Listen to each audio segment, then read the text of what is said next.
ẹ ǹlẹ́ o ẹ̀yin èèyàn mi, ẹ pẹ̀lẹ́ o, Egbe Emilokan, ẹ̀yin ni mo tún wá part 2 àjọ wà lẹ́nu ẹ̀ tó máa fi dìbò yìí tá máa fi mọ ẹni tó kàn lóòótọ́ àti lódodo. Ṣùgbọ́n èmi wá bá gbogbo ẹ̀yin ọmọ Yorùbá tẹ́ ń pariwo Emilokan, ìbẹ̀rù lẹ́lòmíì fi ń sọ Emilokan nà.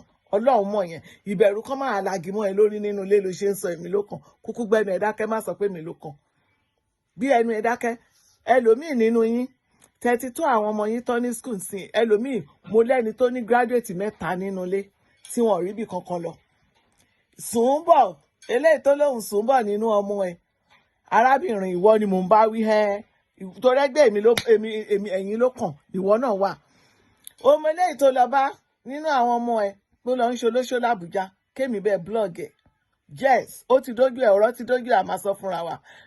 Mo tẹ̀ sọ fún mi lè blog ọmọ, mo máa bá sọ̀rọ̀ ni.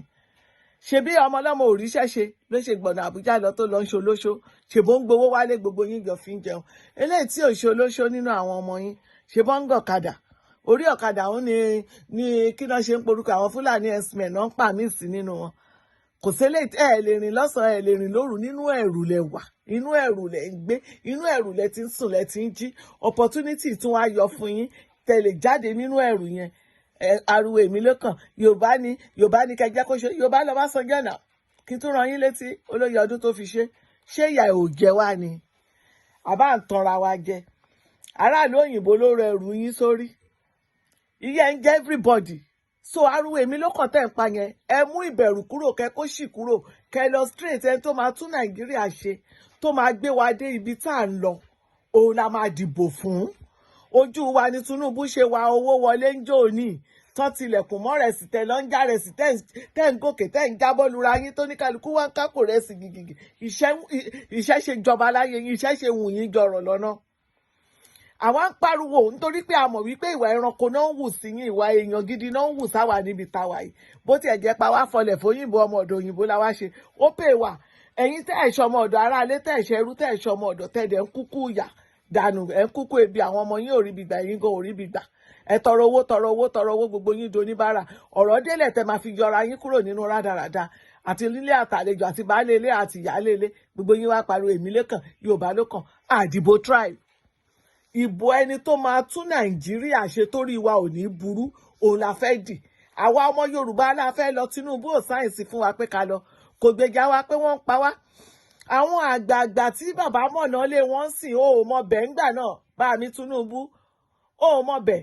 Kó lọ ṣèpàdé wípé kí la ṣe máa ṣe security ilẹ̀ Yorùbá tí wọ́n ní rí wa pamọ́. Gbogbo àwọn Yorùbá kan wá ń sunkún, àwọn ló kàn.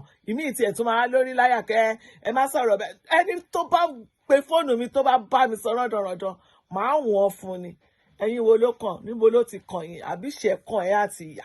Tinubu fọmọ ẹ̀gẹ̀ ya lọ́jà, kò ṣe wá mú ẹ. Emilokan, àwọn ẹgbẹ́ dìdìrìn, àwọn òpònú, ayé radarada, kò sí ohun tẹ́ ẹ wúlò fún. Èkó ti di 3 ò tẹ́ ẹ bá mọ̀ ń pẹ́. Èkó ti di 3.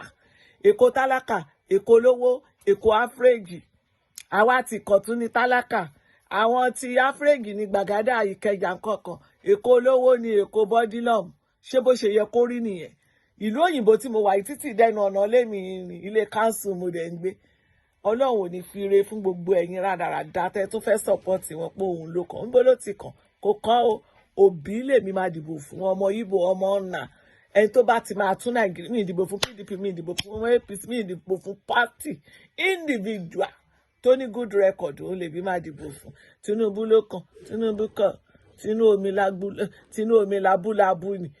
Gbogbo àwọn tẹ́ ló fi síbẹ̀, ṣé gbogbo wọn kọ́ ló ń gba rìtọ́ọ̀nù lọ́wọ́ ẹ̀? Kí ló ní kó tó di gọ́fúnà? Yorùbá ló nìtàn. Bẹ́ẹ̀ ṣe ń pàtó fáwọn Yíbò pé wọ́n ṣe gbá wọn dalẹ̀, wọ́n ṣe bẹ́ẹ̀ náà la máa pàtó fẹ́yìn náà. Ẹ̀yin kọ́ ló kàn, òbí ló kàn.